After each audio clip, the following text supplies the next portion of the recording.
세례에 대해서 함께 배우는 중입니다. 세례는 어, 세례에서 말 그대로 씻는 예식이죠. 더러운 것을 없애주는 아주 좋은 의식입니다. 네, 세례가 씻어주는 그 더러운 그게 뭡니까? 죄이죠. 나의 죄입니다. 어떤 추상적인 우주적인 개념으로서의 죄를 씻어주는 게 아니라 바로 나한테 붙어있는 나의 죄를 씻어주는 겁니다. 내가 내 손으로 저질러 놓았는데 내 손으로 어떻게 처리할 수 없는, 내가 감당할 수 없는 그 많은 죄악들을 세례는 씻어줍니다. 내 안에 딱 자리를 잡아버렸고 어떻게 내가 할 수 없는 그 죄를 제거해주는 그리스도의 보혈을 세례는 가리켜 줍니다. 조금 더러운 이야기인데요. 그 세례 이야기니까 그 사람의 몸에 그 때라는 거요.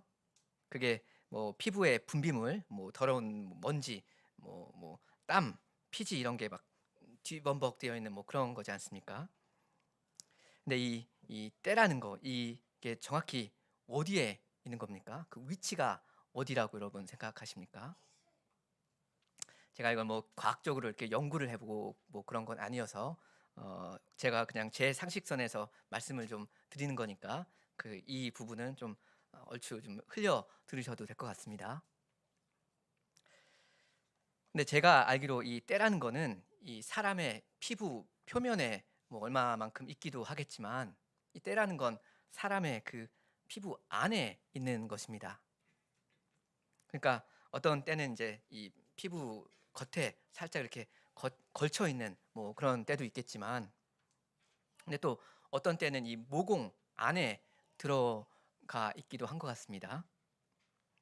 제가 왜 이렇게 생각하는가 하면 그 테레비에서 이 폼 클렌저 이런 거 그 선전할 때 보면 이렇게 그래픽으로 보여주는 거 있지 않습니까? 그 모공이 이렇게 물방울 모양으로 이렇게 되어 있고 물이 이렇게 샥 들어오더니 샥 하면서 이 때가 시원하게 때를 다 이제 그 걷어내지 않습니까? 이 노폐물을 다 싹 걷어간단 말입니다. 이 물이라는 게.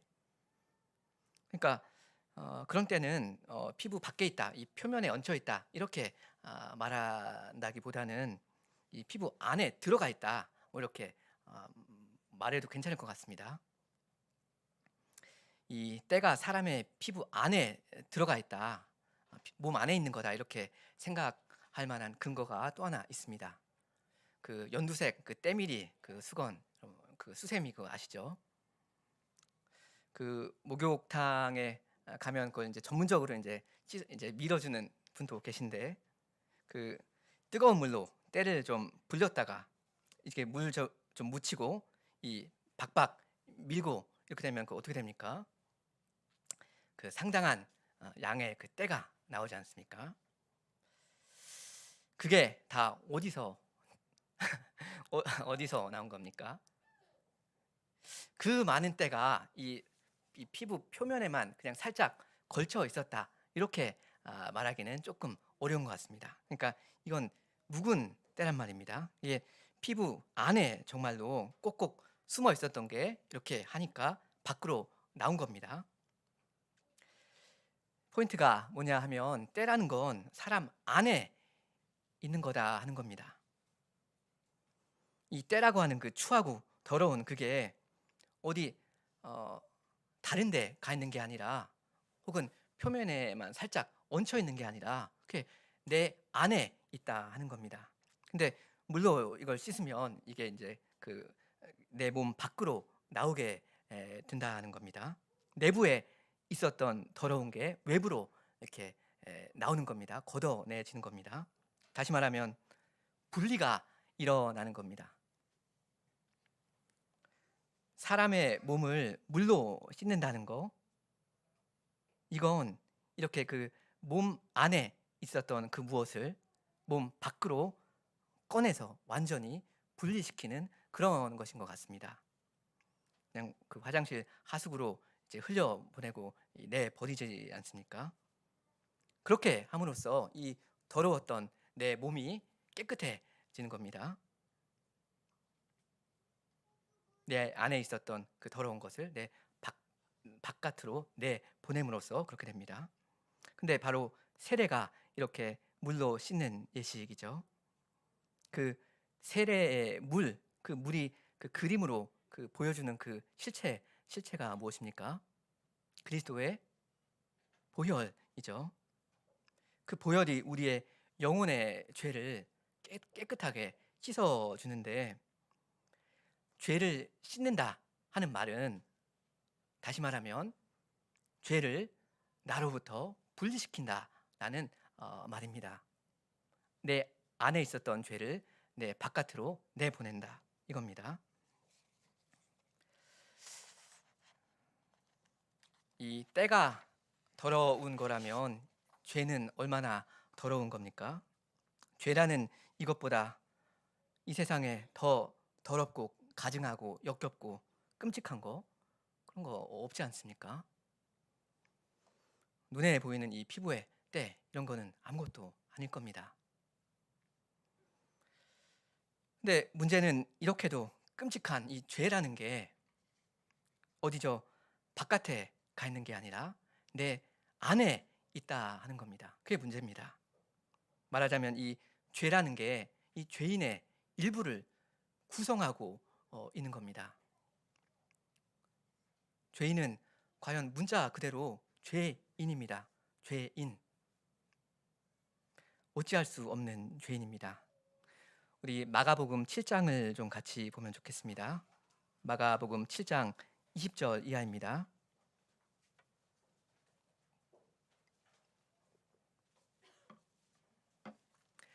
몇 달 전에 우리가 목사님께 배운 구절인데, 우리 마가복음 7장 20절부터 23절까지를 같이 읽으면 좋겠습니다. 20절부터 23절. 또 가라사대 사람에게서 나오는 그것이 사람을 더럽게 하느니라. 속에서 곧 사람의 마음에서 나오는 것은 악한 생각, 곧 음란과 도적질과 살인과 간음과 탐욕과 악독과 속임과 음탕과 이기는 눈과 회방과 교만과 광패니, 이 모든 악한 것이 다 속에서 나와서 사람을 더럽게 하느니라. 주께서 지금 여러 가지 셀 수 없는 이 죄들을 열거하시죠. 근데 이 많은 죄들의 그 출처가 어디라고 합니까? 21절에 사람의 마음에서 나온다 하죠. 출처는 마음입니다. 죄는 사람 안에 있는 것입니다. 근데 이 모든 악한 것들이 속에 있다가 밖으로 나옴으로써 그 사람을 더럽게 만든다 하십니다. 근데 여기 이 맥락에서 나온다는 말은 정확히 무슨 뜻입니까? 뭐 제거된다, 그래서 깨끗하게 된다, 그런 뜻입니까? 아니죠.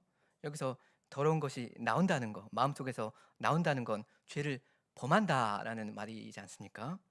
마음에 품고 있었던 이 악한 생각, 이것이 밖으로 나와서, 그러니까 그 마음에 있었던 그 악한 의도를 실제로 실행한다, 한다, 그 이야기 아닙니까? 그 못된 짓을 한다, 행한다, 이 말입니다. 그렇게 함으로써 사람은 더러워집니다. 그러니까 죄인은 안 그래도 더러운 존재인데, 안에 있던 이 악한 생각이 행동으로 나올 때, 밖으로 나올 때 그 사람은 더더욱 더러워집니다. 근데 사람 안에 있던 이 악한 생각이 밖으로 나오는 또 한 가지의 방법이 있습니다. 이 악한 생각이 밖으로 나옴으로써 그것이 깨끗해지는, 씻음을 받는 그런 방법이 또 하나 있습니다. 그게 뭡니까?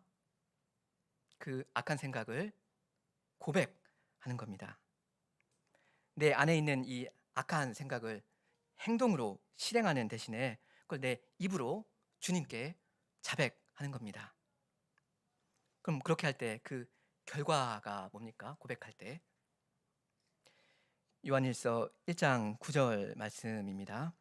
만일 우리가 우리 죄를 자백하면 저는 미쁘시고 의로우사 우리 죄를 사하시며 모든 불의에서 우리를 깨끗게 하실 것이요.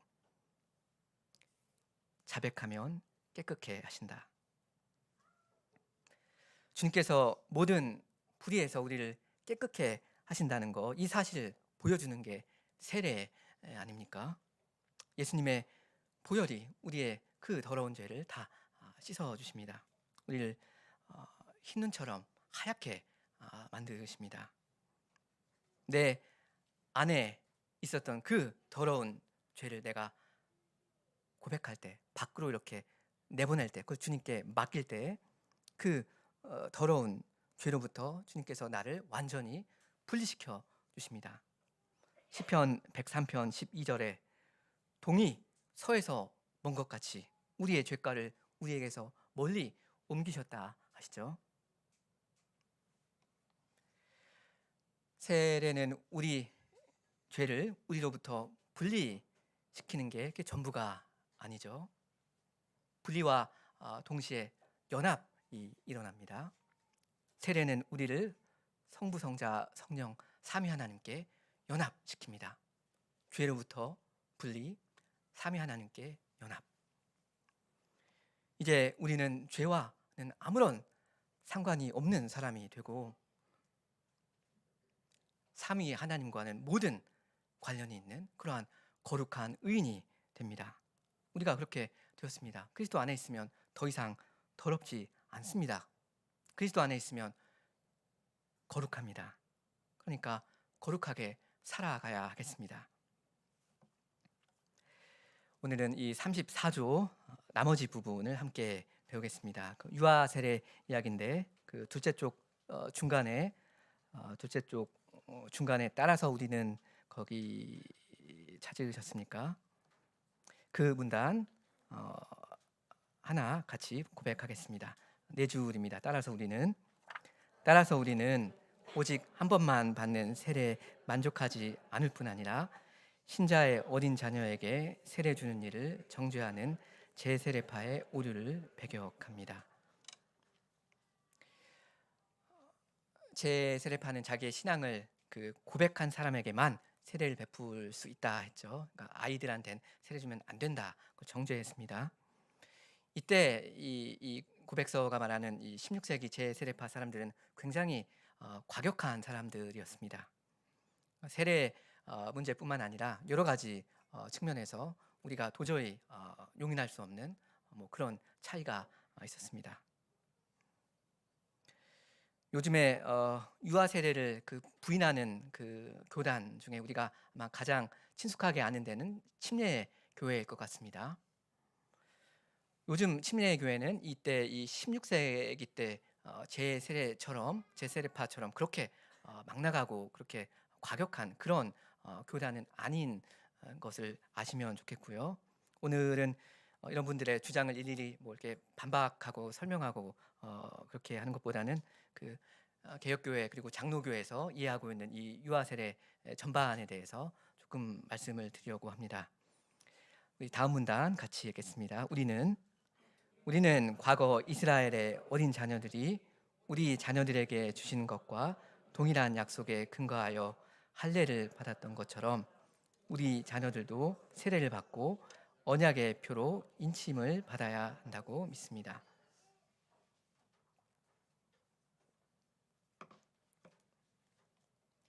여기 동일한 약속이라고 하죠. 이게 중요합니다. 과거 그 이스라엘 구약 백성의 그 자녀들한테 하나님께서 주신 약속이 있었는데요. 오늘 신약 백성 우리의 자녀들한테 주시는 그 약속 그게 똑같다 하는 겁니다. 약속은 똑같습니다. 그런데 그 언약의 표는 다릅니다. 구약 시대 때는 자녀한테 할례를 주었는데 이제는 세례를 주죠. 근데 이 할례와 세례 이 두 가지의 의미는 본질적으로 같습니다. 그러니까 이걸 요약하면 이렇게 되는 거죠. 그 구약 시대나 신약 시대나 하나님이 신자의 자녀한테 주시는 그 약속의 내용은 똑같고요. 그 약속을 인치는 그 예식, 그 의식은 다른데 이 두 가지의 이 두 가지 의식의 그 의미는 사실 똑같다 하는 겁니다.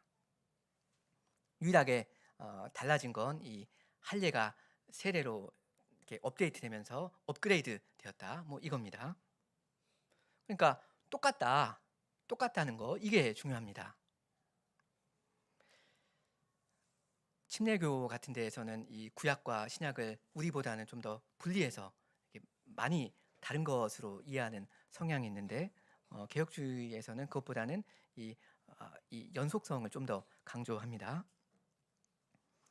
과거 그 구약 시대에서 오늘 이 신약 시대로 오면서 달라진 것도 물론 있습니다. 그건 사실이지만 달라지지 않은 것도 그대로 남아 있는 것도 분명 있다 하는 겁니다. 예수님의 오심으로써 그 옛 언약 시대는 가고 새 언약 시대가 왔는데 이 두 시대는 연결되어 있다 하는 겁니다. 이게 딱 분리되어 있는 그런 것보다는 연결되어 있다 이겁니다. 연속성이 있다 하는 거죠. 그래서 하나님께서 예전에 아브라함한테 약속하셨던 그 약속, 그게 다 폐지되어 버린 게 아니라 그게 여전히 살아 있고 유효하다 하는 겁니다.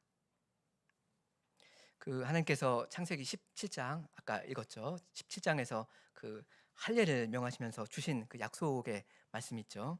내가 내 언약을 나와 너와 내 대대 후손의 사이에 세워서 영원한 언약을 삼고 너와 내 후손의 하나님이 되겠다. 이 구약의 약속을 신약 백성인 우리가 이어받았습니다. 그러니까 과연 영원한 언약입니다. 구약의 언약이 아니라 영원한 언약입니다. 이 점에서 그 사도행전 2장을 좀 같이 보면 좋겠습니다. 사도행전 2장 38절 이하입니다.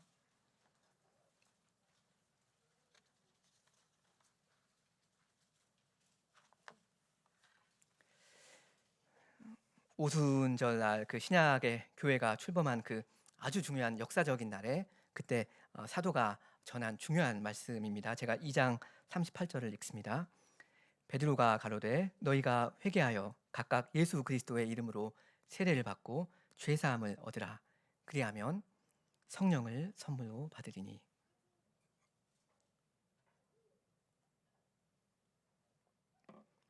좀 전에 이야기했던 그 창세기 17장에서는 하나님께서 무엇을 명하셨죠? 할례를 명하셨죠. 할례 받아라. 아브라함한테 언약을 주시면서 구약의 그 아브라함 언약을 주시면서 할례를 제정하셨습니다. 할례를 명하셨습니다. 근데 여기 사도행전 2장에서는 사도가 무엇을 명하고 있죠? 할례가 아니라 세례를 명하고 있죠. 세례 받아라. 근데 이 신약의 세례는 구약의 할례에서 연결되는 거라고 했습니다. 말하자면 바통 터치입니다. 사도는 이제 할례가 아니라 세례를 받으라고 명하면서 무엇을 약속합니까? 성령을 약속하죠. 39절 계속 보겠습니다. 이 약속은 너희와 너희 자녀와 모든 먼데 사람 곧 주 우리 하나님이 얼마든지 부르시는 자들에게 하신 것이라. 성령을 주시겠다는 이 좋은 약속, 이 신약의 약속인데요. 새 언약인데 이 누구한테 주신다 합니까?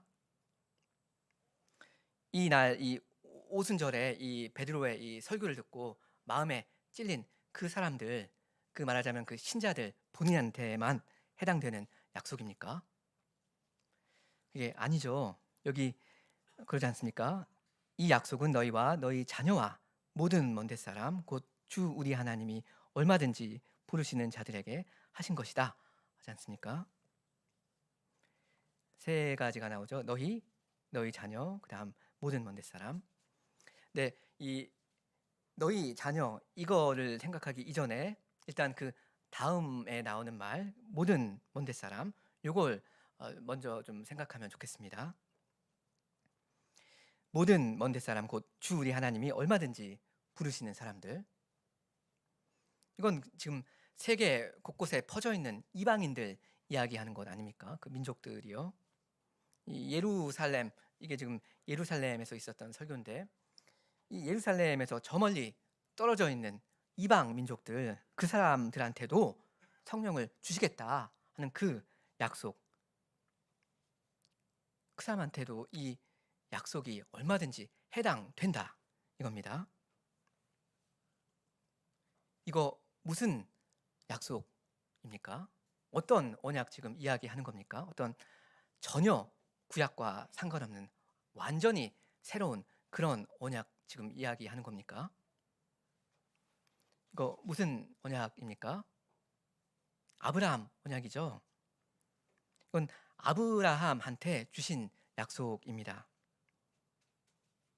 땅의 모든 족속이 너 아브라함을 인해서 복을 받을 거다. 창세기 그 12장에서 하신 이 약속이 여전히 살아 있는 겁니다. 그걸 이 신약의 교회가 출범하는 이 날에, 그러니까 말하자면 그 신약 시대가 본격적으로 개시된 이 날에 이 베드로가 그걸 이야기한 겁니다. 이 약속은 여전히 살아있다. 그러니까 이 약속을 신약 시대에 와서 주님께서 오히려 본격적으로 성취해 가시는 겁니다. 아브라함 언약은 영원한 언약입니다. 폐기되는 거 없습니다. 폐기는커녕 이 신약 시대에 와서 이 언약을 적극적으로 아주 주님께서 주도적으로 이제 광범위하게 이루어 가십니다. 그러니까 여기 이 사도행전 2장 39절에 이 약속은 너희와 너희 자녀라고 해서 신자들의 자녀를 그 구원의 약속에 포함시키는 거 이건 너무나도 당연한 일입니다. 왜냐하면 그 아브라함 언약 아시죠? 아브라함 언약의 굉장히 그 중요한 측면이 이게 대대손손에 걸쳐서 쭉 이어지는 영원한 언약이라는 거지 않습니까? 만약에 신약의 신자의 자녀는 하나님의 이런 구원의 약속과 무관한 거였다면 바로 이 시점에 사도 베드로는 그걸 분명히 해 두었을 겁니다. 근데 정말 미안한데 사실 당신들 자녀들은 이 약속과 아무 상관 없다. 해당되는 거 없다. 당신 자녀들은 언약 밖에 있다. 알아서들 해야 된다. 권투를 빈다. 이렇게 베드로가 말을 했을 겁니다. 근데 그렇게 말 안 하지 않습니까? 이 약속은 이라고 하면서 신자의 자녀를 구체적으로 언급합니다. 우리 다음 문단 같이 보겠습니다. 참으로 그리스도께서는 어른들을 씻기시기 위하여 피 흘리신 것과 마찬가지로 신자의 자녀들을 위해서도 피 흘리셨습니다.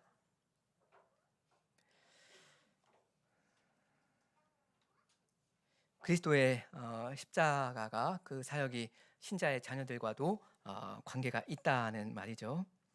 이 13번 각주를 좀 보겠습니다. 13번 각주 고린도전서 7장 14절인데 제가 읽습니다. 유아 세례의 아주 중요한 증거 선구가 되는데요.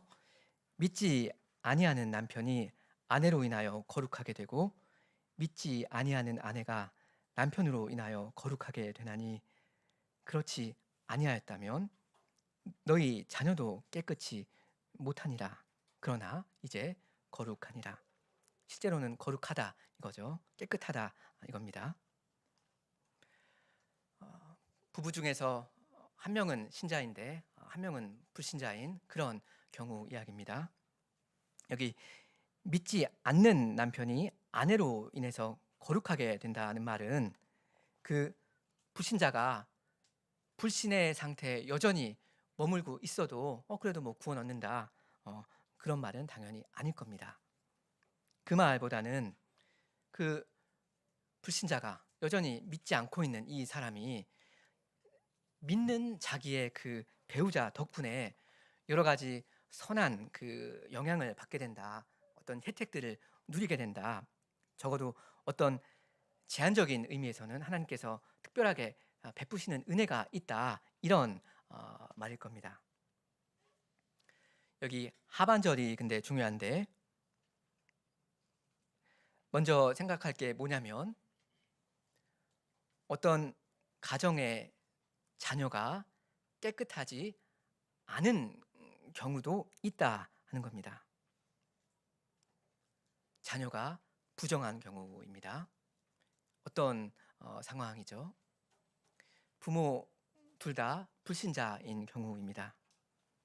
그렇게 되면 이 가족 전체는 완전히 하나님의 은혜 언약 밖에 있는 겁니다. 이 사람들은 외부인들입니다. 다 이교도들이고 하나님 보시기에 부정합니다.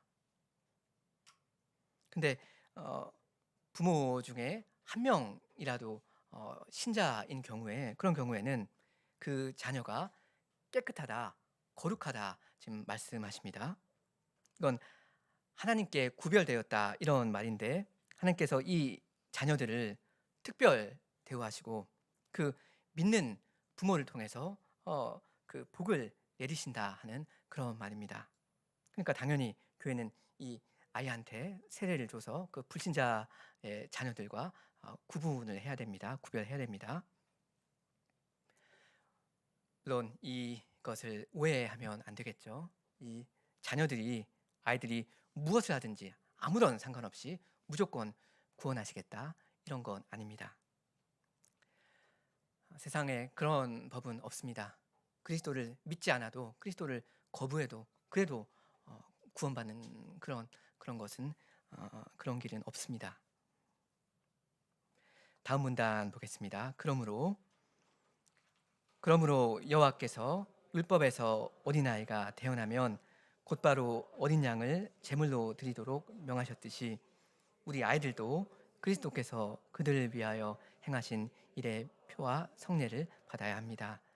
세례는 예수 그리스도의 고난과 죽음을 나타내는 성례입니다. 아이가 태어나면 그건 한편으로는 굉장히 기쁜 일이죠. 근데 이스라엘 백성은 아이의 출생을 한편으로는 엄숙하게 생각해야 했습니다. 어린 양을 죽여서 제물로 바치라 하셨는데요. 이건 그 사람의 원죄를 생각하게 하는 거죠.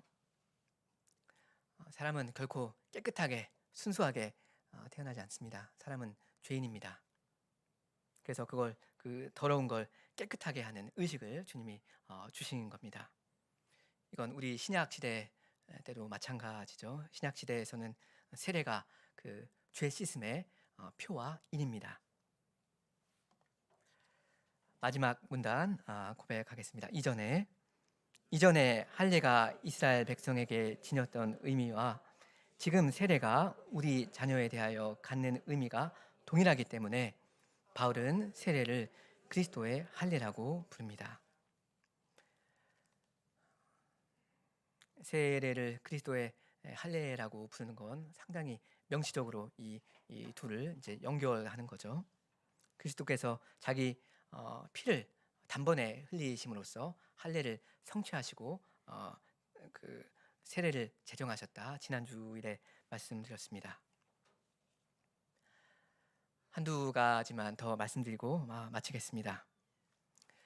유아 세례라는 건 부모가 그 자녀한테, 그 유아한테 가르쳐 줘야 하는 겁니다.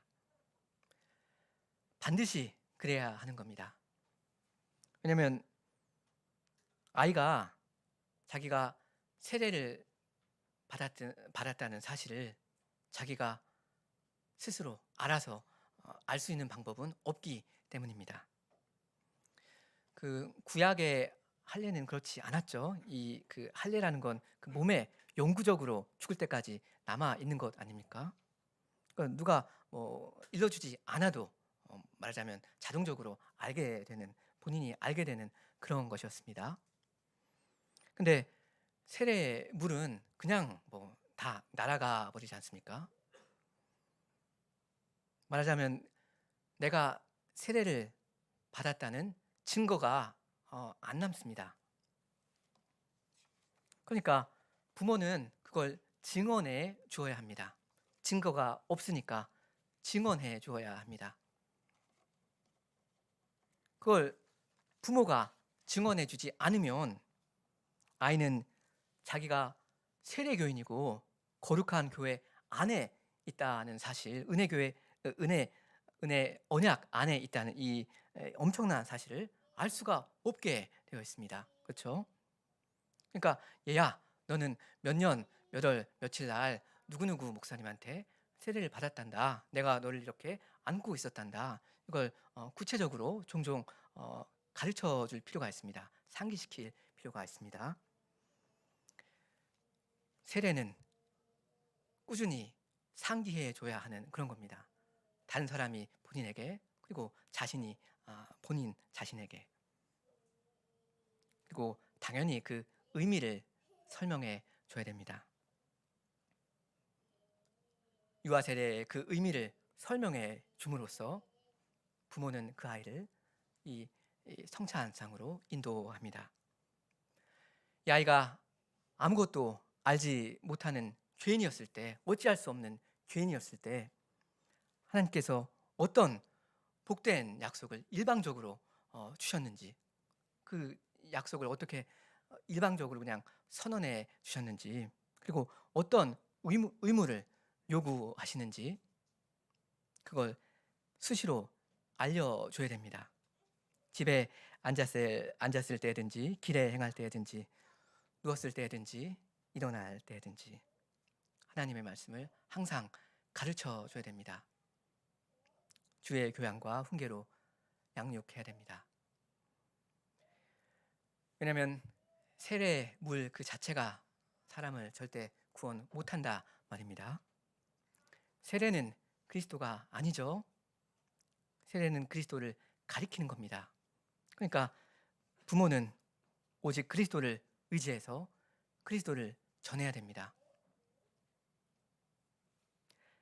그리고 자기 자녀를 위해서 또 자기 자녀와 함께 수시로 기도해야 합니다. 하나님의 그 은혜로운 그 은혜 언약의 근거에서 그 영원한 언약에 호소하면서 자기 자녀를 구원해 달라고 간곡하게 부르짖어야 합니다. 그럼 그 유아로서 세례를 받은 사람들 본인은 어떻게 해야 됩니까? 지난 주일에 그 세례라는 건 자기의 신분이 무엇인지를 알려주는 신분증 같은 거다, 그런 거랑 좀 비슷하다 말씀드렸죠. 신분증은 자기가 누구인가 이걸 자기한테 뭐 상기시켜주는, 확인시켜주는 그런 역할도 하고요. 그리고 다른 사람한테 이 신분증 이제 보여주면서 나 이런 사람이야, 나 어디 나라 사람이야, 이걸 이렇게 보여줄 수 있는 그런 것이기도 한데, 세례가 좀 그런 겁니다. 그러니까 여러분이 유아로서 세례를 받으셨다면 나 교회 회원이다, 나는 하나님 나라의 백성이다, 이렇게 감사하는 자부심을 당연히 가지셔야 하겠습니다. K-팝과 삼성전자와 김치로 유명한 이 대한민국 시민으로 태어났다는 게, 그게 만일 그렇게 자랑스러워할 일이라면 하나님 나라의 시민으로 태어났다는 거, 은혜 언약 안에 내가 지금 있다는 거, 이거 얼마나 감사해야 할 일입니까? 엄청난 특혜이고 엄청난 복입니다. 그러니까 그 복 감사히 받아 누리면 됩니다. 그럼 됩니다. 그러면서 많이 주신 자한테는 많이 요구하신다. 이것 또한 알아야 할 겁니다. 하나님 나라 백성이라면 하나님 나라 백성답게 사십시오. 그리스도를 믿고 하나님을 섬기시기 바랍니다. 어린 시절에 사람이 좀 방황을 할 수는 있겠다 싶습니다. 뭐 사람이니까 여러 가지 고민도 하고 여러 가지 질문도 할 수 있을 것 같습니다. 우리가 최근에 같이 읽은 욥기에서 그걸 좀 봤죠. 이 욥 이 사람 고민이 많았고 질문이 많았습니다. 좋습니다. 그렇지만 이 질문들은 결국은 멈춰야 합니다. 질문이 영원히 이어지면 그건 안 되는 겁니다. 답을 찾아야 됩니다. 죄인은 하나님 앞에 자기를 세워야 되고 하나님의 말씀을 들어야 됩니다. 그래야 삽니다. 주께서 묻는 말에 대답을 해야 됩니다. 계속 질문만 하고 의문만 제기하고 그럴 게 아닙니다. 주님께서 죄인에게 물으시는 물음이 있고 그 질문이 있고 죄인은 그거에 대해 답을 해야 됩니다. 그래야 살겠습니다. 내가 주께 대하여 귀로만 듣기만 하였사더니 이제는 눈으로 주님을 뵙습니다. 그러므로 내가 스스로 하나고 티끌과 재 가운데 회개하나이다. 이런 고백으로 죄인은 신앙을 고백해야 됩니다. 이렇게 티끌과 재 가운데 회개하는 죄인 그런 사람을 주님은 깨끗하게 씻어 주십니다. 그렇게 안 하면 어떻게 됩니까? 마냥 질문만 늘어놓으면서 이건 어쩌냐 저건 어쩌냐 이렇게 질문만 한다면 그 사람 어떻게 됩니까? 이 살기 좋은 나라 대한민국에서 태어난 사람이 만일 나는 북한이 좋소이다. 나는 조선민주주의 인민공화국에서 살고 싶소. 나의 진정한 아버지는 김정은 동지요. 이렇게 말하면서 올북해버리면 그 사람은 어떻게 되는 겁니까? 사람이 하나님 나라 안에서 태어나서 사단의 나라로 몰북해버리면 지극히 어리석은 겁니다. 기어이 하나님의 그 따뜻한 품을 박차고 나가겠다 하면 그 사람은 망하는 겁니다. 교회 안에서 태어나서 하나님의 말씀을 수년간 들으면서 자랐는데 그리스도가 누구이신지 모르고 배설물이 뭔지 모르고 이거 구분 못하면 아주 불쌍하게 되는 겁니다. 우물로 뒤엎인 채 평생을 살다 망하는 겁니다. 죄로 가득한 일생을 살다가 멸망하는 것 그겁니다.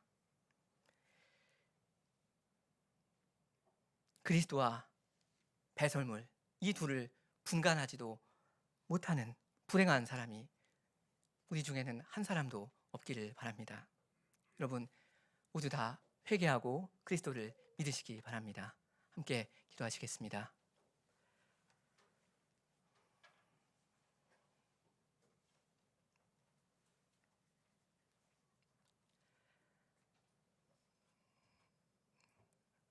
주님 저희에게 그리스도를 보내주셔서 저희의 그 더러운 죄가 다 씻김을 받게 하여 주시고 하나님 자녀가 되게 하여 주셨사오니 이 귀한 사랑과 은혜에 감사를 드립니다.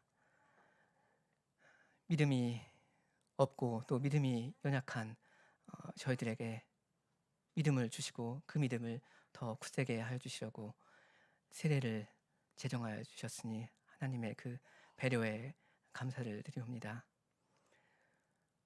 저희 가운데 아이로서 세례를 받았으나 하나님의 말씀을 깨닫지 못하고 자기가 죄인인 것을 알지 못하는 자들이 있사옵니다. 주님, 긍휼히 여겨주시고 불쌍히 여겨주시옵소서. 하나님의 나라와 사단의 나라의 그 차이점을 분간할 수 있도록 하여 주시고, 이 세상의 배설물과 그리스도의 어떤 차이가 있는지를 그들이 깨닫게 하여 주시옵소서.